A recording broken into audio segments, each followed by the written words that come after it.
என் கூட பிறந்தவங்க, என் சொந்தக்காரங்க, எனக்கு தெரிஞ்சவங்க இல்லை. உன் ஆத்மாவுக்கு கண்ணி வைக்கிறவர்கள் அவர்கள் கர்த்தருடைய நாமத்துல தான் வருவாங்க. ஆண்டவர் அப்படிதான் சொல்றாரு கலாத்தியருடைய நிருபத்துல. கலாத்தியர் நிருபம் 2வது அதிகாரம், கலாத்தியர் 2வது அதிகாரம் 4வது வசனம். கிறிஸ்து இயேசுவுக்குள் நமக்கு உண்டான சுயாதீனம். இது என்ன சுயாதீனம்? கிறிஸ்து இயேசுவுக்குள் அவர் மரணம் உயிர்த்தெழுதலின் மூலமாக நமக்கு ஒரு சுயாதீனம். மனுஷ ஜீவிதத்தில் இருந்து சுயாதீனம், மனுஷ சரீரத்தில் இருந்து சுயாதீனம், இந்த பௌதிக உலகத்தில் இருந்து, அழிவுள்ள உலகத்தில் இருந்து விடுதலை, அழிவுள்ள மாம்ச பாவ சரீரத்தில் இருந்து விடுதலை. அவருடைய மரணத்தில் பாவ சரீரம் அடிக்கப்பட்டது. இந்த உலகத்தில் இருந்து அவர் பிரித்து அவர் வேறொரு உலகத்தில், அழியாத உலகத்திற்குள், தேவனுடைய ராஜ்யத்திற்குள் நம்மை கூட்டிட்டு போயிருக்கிறாரு. இப்படி ஒரு சுயாதீனம் நமக்கு கொடுக்கப்பட்டிருக்க. மறுபடி ஜனிப்பிக்கப்பட்டவன் அழிவுள்ள வானம் பூமியில் இருந்து விலகி தேவனுடைய ராஜ்யத்திற்குள், அசைவில்லாத ராஜ்யத்திற்குள் அவன் பிரவேசித்திருக்கிறான். மரணத்துக்கு ஏதுவான மனுஷ சரீரத்தில் இருந்து விடுதலை ஆகி அவன் கர்த்தருடைய சரீரம், ஆவியின் சரீரத்தில், ஆவிக்குரிய உலகத்தில் அவன் பிரவேசித்திருக்கிறான். இதுதான் கிறிஸ்துவின் மரணம் உயிர்த்தெழுதலில் நமக்கு கொடுக்கப்பட்டிருக்கிற சுயாதீனம். அவன் மறுபடி ஜனிப்பிக்கப்பட்டவன். ஆண்டவர் சொல்ற அவன் காற்றை போல இருப்பான் அப்படின்னு சொல்றாருல்ல. மனுஷருடைய கட்டுப்பாட்டிற்குள் அவன் இருக்க மாட்டான், கர்த்தருடைய கட்டுப்பாட்டிற்குள் இருப்பான். காற்றானது வீசுகிறது, அது எங்கே இருந்து வருகிறது, எங்கே போகிறது என்பதை நீ அறியாய். இப்படிப்பட்ட ஒரு சுயாதீனம். யோவான் இந்த வசனத்தை பார்ப்போம். கிறிஸ்து இயேசுவுக்குள் நமக்கு உண்டான சுயாதீனத்தை உளவு பார்த்து நம்மை நியாய பிரமாணத்திற்கு அடிமைகளாக்கும் பொருட்டாக, எந்த உழையான சேற்றில் இருந்து கிறிஸ்து உங்களுக்கு விடுதலை கொடுத்து உன்னதத்துல கொண்டு போய் வச்சிருக்கிறாரோ அந்த உன்னதத்திலிருந்து இந்த உழையான சேற்றிற்கு உங்களை மறுபடி கொண்டு வரும்படிக்கு பக்க வழியாய் நுழைந்த கள்ள சகோதரர் நிமித்தம் அப்படி ஆயிற்று. இப்படிப்பட்ட அவனுடைய வாழ்க்கையை செய்யும். நீ எங்க போயிடுவ? நீ என்ன பெரிய ரட்சிப்புன்னு சொல்ற? கிறிஸ்துவின் மரணம் உயிர்த்தெழுத ஆதாயப்படுத்தினவன் என்று சொல்கிறாய். நீ உன்னதத்தில் வீட்டு இருக்கிறவன் என்று சொல்லுகிறாய். உன்னை எப்படியாவது அந்த இடத்திலிருந்து கீழே இறக்குகிறதற்கு கள்ள சகோதரர்களின் பிரயாசம் பிசாசின் வாள் செய்யும். இதுதான் பிசாசினுடைய வாள். அவர்களுடைய பேச்சு வெண்ணெய் போல மிருதுவாக இருக்கும். இவங்க நமக்கு ரொம்ப உதவி செய்யறாங்க அல்ல, உன்னுடைய அந்தஸ்திலிருந்து கீழே இறக்குகிறதற்கு, தங்களுக்கு இம்மைக்குரிய ஒரு உதவியை கொண்டு வருகிறதற்கு, உன்னுடைய அடிமைத்தனத்தில் இருந்து ஆண்டவர் விடுதலை கொடுத்தாரே, மறுபடி அந்த அடிமைத்தனத்துக்குள்ள வருகிறதற்கு. அதே அதிகாரம் கலாத்தியர் 5 முதல் வசனம்.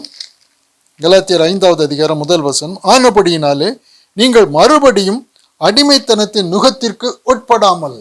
மனுஷனுடைய அடிமைத்தனத்தில் இனி இருக்கக்கூடாது, நியாயப்பிரமாணத்தின் அடிமைத்தனத்தில் இனி இருக்கக்கூடாது, சாபத்திற்குள் சிக்கி கொண்டு இருக்கக்கூடாது, மனுஷருடைய ஜீவிதத்திற்குள் நீ சிக்கி கொண்டு இருக்கக்கூடாது. மனுஷ சரீரம், அழிவுக்கு ஏதுவான பௌதிக உலகம், பௌதிக சரீரத்தில் இனி நீ சிக்கி கொள்ளக்கூடாது. உனக்கு விடுதலை கொடுத்திருக்கிறார் ஆண்டவர். கிறிஸ்து நமக்கு உண்டான சுயாதீன நிலைமையில் நிலை கொண்டிருங்கள். ஃபேமா நில்லுங்க. எந்த மனுஷனுடைய வார்த்தைக்கும் இந்த இடத்துல செவி சாய்க்க கூடாது. அவங்க நமக்கு உலக பிரகாரமான சில நன்மைகளை சொல்லுகிறதை போல இருக்கும்.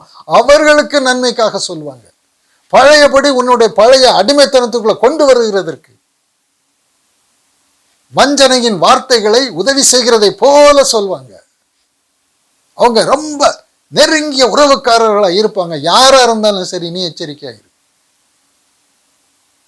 பல விதமான அந்நிய போதனைகளில் சிக்கிக் கொள்ளாதே. கிருபையினால் இருதயம் ஸ்திரப்படுகிறது நல்லது. கிறிஸ்துவின் மரணம் உயிர்த்தெழுதலையே நீ விசுவாசி. அதுதான் கிருபை. இதை கொண்டு ஒவ்வொரு சூழ்நிலையும் ஜெயிக்கணும். இதைத்தான் ஆண்டவர் விரும்புகிறார். நீ எந்த விதமான வஞ்சகத்திலையும் சிக்கிக்கொள்ள கூடாது. உனக்கு உன்னுடைய ஆவிக்குரிய அந்தஸ்தில் இருந்து கீழே தள்ளுகிறதற்கு ஒரு பெரிய பிரயாசம் நடந்து கொண்டு இருக்கு. எச்சரிக்கையாக இருக்கணும். ஆண்டவர் நமக்கு வாக்குத்தத்தம் பண்ணி இருக்கிறது நித்திய ஜீவன், உன்னதம். அந்த நித்திய ஜீவனை கிறிஸ்துவின் மரண உயிர்த்தெழுதலை விசுவாசிக்கிறதன் மூலமாக கொடுத்து விட்டார். இப்ப நான் அதை தக்க வைத்துக் கொள்ளணும். இந்த ஜீவனுக்கு விரோதமா நிறைய சதி நடந்துகிட்டு இருக்கும். அதுதான் 1 யோவான் 2வது அதிகாரத்தில் ஆண்டவர் நமக்கு தெரியப்படுத்துறாரு. இதெல்லாம் நம்ம தெரிந்து கொள்ளணும். 1 யோவான் 2வது அதிகாரம் 25வது வசனத்திலிருந்து. 1 யோவான் 2வது அதிகாரம் 25. நித்திய ஜீவனை அளிப்பேன் என்பதே அவர் நமக்கு செய்த வாக்குத்தத்தம். நித்திய ஜீவனை அளிப்பேன். கிறிஸ்துவின் மரணத்தின் மூலமாக, அவருடைய உயிர்த்தெழுதலின் மூலமாக நமக்கு நித்திய ஜீவன் கொடுக்கப்பட்டிருக்கிறது. நித்திய ஜீவன் கொடுக்கப்பட்டிருக்கிறது. இந்த ஸ்தானத்தை ஒருபோதும் இழந்து போகவே கூடாது என்பதை அவர் செய்திருக்கிற வாக்குத்தத்தம். 26வது வசனம், உங்களை வஞ்சிக்கிறவர்களை குறித்து இவைகளை உங்களுக்கு எழுதியிருக்கிறேன். இந்த நித்திய ஜீவன்ல இருந்து உங்களை பிரிக்கணும், கிறிஸ்துவை விட்டு உங்களை பிரிக்கணும், கிறிஸ்து நாமத்திலே பிரிக்கணும். உன்னதத்திலிருந்து உங்களை பிரிக்கணும், கிறிஸ்து நாமத்திலே பிரிக்கணும். நீங்க போகின்ற அந்த மார்க்கத்தில் உங்களை போக விடாத படிக்க உங்களுக்கு இடரலை உண்டாக்கணும். ஆண்டவர் சொல்றாரு, அது இடரல் மாதிரி தெரியாது, அன்பு மாதிரி இருக்கும். உங்களை வஞ்சிக்கிறவர்களை குறித்து இதை நான் உங்களுக்கு எழுதியிருக்கிறேன். 27வது வசனம், நீங்கள் அவராலே பெற்ற அபிஷேகம் உங்களில் நிலைத்திருக்கிறது. நீ உயிர்ப்பிக்கப்பட்டவன், உனக்குள்ளே இருக்கிறது கிறிஸ்து. கிறிஸ்துவின் ஆவி உனக்கு ஊற்றப்பட்டு இருக்கிறது. இதான் அந்த அபிஷேகம். நீ கிறிஸ்துவோடு கூட மரித்ததை விசுவாசிப்பாயானால், கிறிஸ்துவின் உயிர்த்தெழுதலை விசுவாசிப்பாயானால், மறுபடி ஜனிப்பிக்கப்பட்டவன் என்று நம்புகிறவன் ஆனால், ஆவிக்குரிய ஜீவன் என்று விசுவாசிப்பாயானால், நீ கிரயத்துக்கு கொல்லப்பட்டவன். இந்த சரீரம் கிறிஸ்துவின் சரீரம், இந்த ஆவி கிறிஸ்துவின் ஆவி, தேவ ஆவி வாசம் செய்கிற ஆலயம். கிறிஸ்து நமக்குள்ளே வந்து வாசமாயிருக்கிறார். அதுதான் அந்த அபிஷேகம். நமக்குள்ளே இருந்தவர் போதிப்பார். அதுதான் ஆண்டவர் சொல்றார், நீங்கள் அவராலே பெற்ற அபிஷேகம் உங்களில் நிலைத்திருக்கிறது. ஒருவரும் உங்களுக்கு போதிக்க வேண்டியது இல்லை. ஒருவரும் உங்களுக்கு போதிக்க வேண்டியது இல்லை. இந்த உன்னதத்துக்கு வந்து விட்டீர்களா? கிறிஸ்துவின் மரணத்தை உங்களுடைய மரணமாக விசுவாசிக்கிறீர்களா? கிறிஸ்துவின் உயிர்த்தெழுதலை உங்களுடைய விசுவாசமாக விசுவாசிக்கிறீர்களா? கிறிஸ்துவின் உயிர்த்தெழுதல் உங்களுடைய விசுவாசமாக உயிர்த்தெழுதலாக விசுவாசித்தீர்கள் என்றால் நீங்கள் உன்னதவாசிகள். கிறிஸ்து உங்களுக்குள்ளே வாசமாயிருக்கிறார். கிரயத்திற்கு கொல்லப்பட்டவங்க, உலகத்திலிருந்து பிரிக்கப்பட்டவங்க, கர்த்தருடைய மந்தை, கிறிஸ்துவின் மந்தை, கிறிஸ்து மேய்ப்பன், கிறிஸ்துவின் ஆடுகள். இந்த ஒரு அந்தஸ்துக்கு நீங்க வந்தீர்களானால் அந்த கிறிஸ்து உங்களுக்குள் இருப்பார். உங்களுக்கு ஒருவரும் போதிக்க வேண்டியது இல்லை. கர்த்தரின் பாதத்துக்கு வழி நடத்துகிற உபாத்தியாகத்தான் நாம இருக்கணுமே தவிர, அதற்கு மேற்கொண்டு உள்ள காரியம் எல்லாவற்றையும் கர்த்தர் உங்களுக்குள் வந்து பார்த்துக் கொள்வார். இந்த இடம் நல்லா புரியணும்.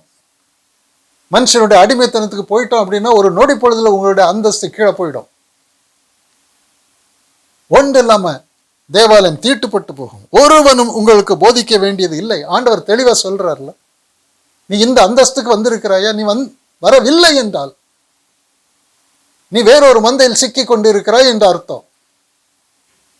நீ கிறிஸ்துவை விசுவாசிக்கிற மனுஷன், அவருடைய மரணத்தை விசுவாசிக்கிற மனுஷன், அவருடைய உயிர்த்தெழுதலை விசுவாசிக்கிற மனுஷன், அவருடைய மரணத்தோடு நீ ஐக்கியமானவன் அல்ல, அவருடைய உயிர்த்தெழுதலோடு நீ ஐக்கியமானவன் அல்ல, நீ உயிர்ப்பிக்கப்பட்ட ஆவியும் அல்ல, நீ கிறிஸ்துவின் மந்தையின் ஆடும் அல்ல என்றால் நீ மனுஷனுடைய அடிமைத்தனத்திற்குள்ளே இருப்பாய். உனக்கு கிறிஸ்து கொடுக்கிற சுயாதீனம் இருக்காது. நீ பெற்று கொண்டிருக்கிற சுயாதீனம் உண்டானால் அந்த சுயாதீனம் உளவு பார்க்கப்படும்.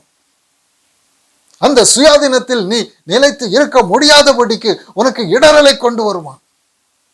அது இடரல் போல இருக்காது, உனக்கு செய்கிற உதவி போல இருக்கும். அப்படிப்பட்டவர்களை தூர நிறுத்து.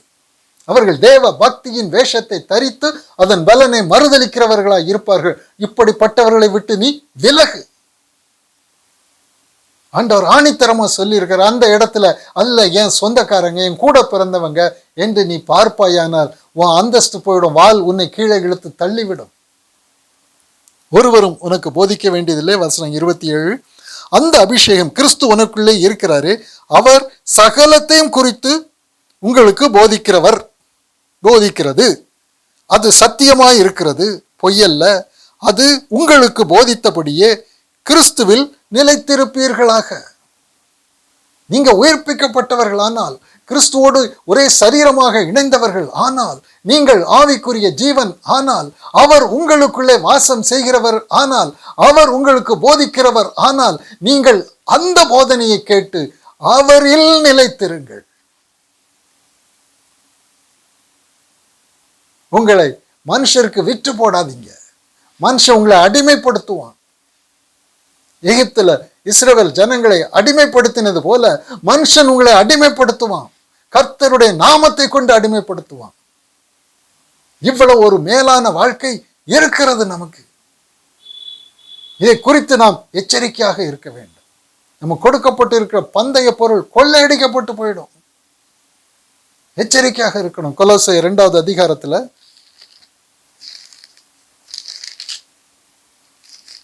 எப்படி கொள்ளையடிக்கப்படுறோங்கிறத பாருங்க.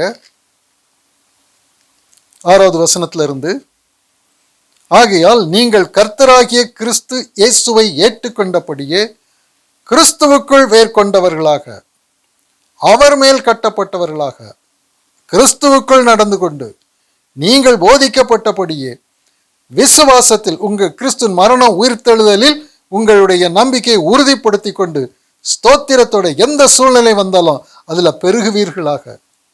ஏன் அப்படின்னா, உங்க அந்தஸ்தை ஒருவன் பிடித்து இழுத்து கீழே கொண்டு வருகிறதற்கு அவன் பிரயாசம் எடுக்கிறான். 8வது வசனம், லௌகீக ஞானத்தினாலும் மாயமான தந்திரத்தினாலும் ஒருவனும் உங்களை கொள்ளை கொண்டு போகாதபடிக்கு எச்சரிக்கையாயிருங்கள். இந்த எச்சரிக்கை ஆண்டவர் நமக்கு கொடுக்கிறார். எவன் என்னுடைய ஆவிக்குரிய வாழ்க்கைக்கு வெட்டு வைக்கிறான் என்பதை குறித்து நான் எச்சரிக்கையாக இருக்கணும். எந்த பிரசங்கம், எந்த போதனை, எந்த பாரம்பரியம், எந்த கூடுகை என்னுடைய ஆவிக்குரிய வாழ்க்கைக்கு என் உன்னதத்தில் இருந்து என்னை கீழே இழுத்து கொண்டு போகிறதற்கு பிசாசு வைக்கிற கண்ணி என்பதை குறித்து நீ எச்சரிக்கையாக இருக்க வேண்டும். சாதாரண உலகத்துல ஒரு பொருள் வாங்கும் போது அதுக்கு என்ன கேரண்டி என்று பார்க்கிறோமே, அது நல்ல பொருளா, அது உழைக்குமா? ஒரு கேரண்டி பார்க்கும் பொழுது ஆண்டவர் நமக்கு இவ்வளவு பெரிதான ஒரு ரட்சிப்பை நமக்கு கொடுக்கிற, ஒரு சுயாதீனத்தை கொடுக்கிறாரே, எவ்வளவு எச்சரிக்கையாக இருக்கணும். அதை குறித்து எச்சரிக்கையா இருங்கள். ஆண்டவர் எச்சரிக்கையா இருங்கள் அப்படின்னா நீ தான் எச்சரிக்கையா இருக்கணும், நாம எச்சரிக்கையா இருக்கணும். ஆண்டவர் என்னை காப்பாற்றுவார் அப்படிலாம் சொல்லக்கூடாது. ஆண்டவர் எனக்கு பொறுப்பு, நீ எச்சரிக்கையா இருக்கணும் அப்படின்னு சொன்னா நான் எச்சரிக்கையாக இருக்கணும்.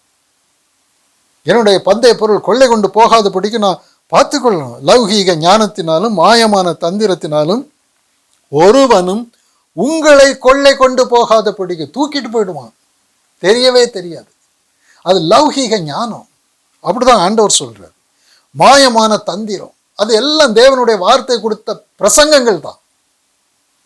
உங்க நித்திய ஜீவனை கொள்ளையடிச்சுட்டு போறதுக்கு, கிறிஸ்துவோடு கூட இருக்கிற ஐக்கியத்தை கொள்ளையடிச்சுட்டு போறது, ஒரு நொடி பொழுதில் உங்க அந்தஸ்தை நாசமாக்குகிறதற்கு, தேவாலயத்தை தீட்டுப்படுத்துறதுக்கு பயங்கரமான சதி நடந்து கொண்டிருக்கும்.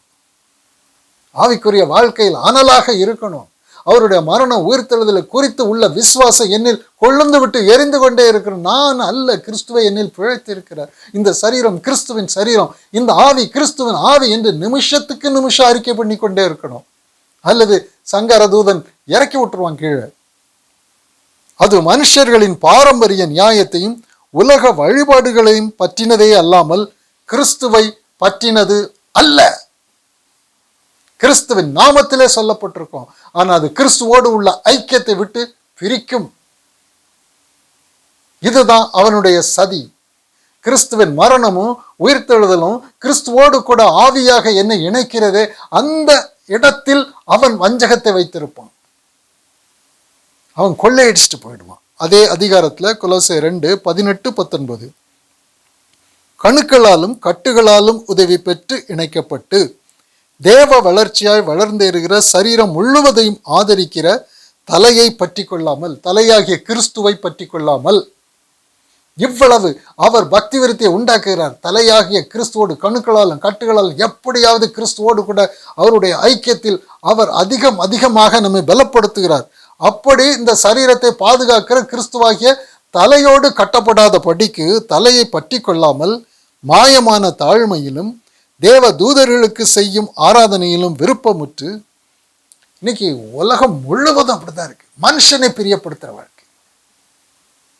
நம் தலையோடு கட்டப்படுகிறதற்கு பதிலாக மனுஷர்களுக்கு தொண்டு ஊழியம் பண்றது.